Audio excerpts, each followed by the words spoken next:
Цэцэрлэгийн насанд нь бол анхаарч одоо хоол, нойр, за дээрэс нь одоо хөгжил хүмүүжүүлд нь анхаарч ажиллахаас гадна эцэг эхчүүдтэйгээ хамтарч ажилладаг.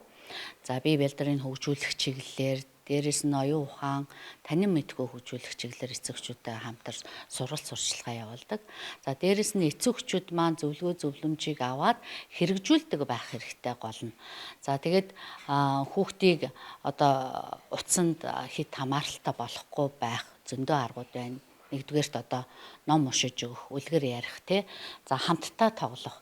Өдөр тутам эцэг эхчүүд хүүхдийнхаа өдөөс хараад дор хаяж 10-аас 15 минут юм уу, дор хаяж 30 минут одоо хүүхдтэйгээ хамтраа тоглоод, үлгэр уншиж яриад, ингээ ярилцаад, ингээд хамтдаа ингээд өнгөрөөх тэр цаг хэдэн минут бол маш их чухал байдаг.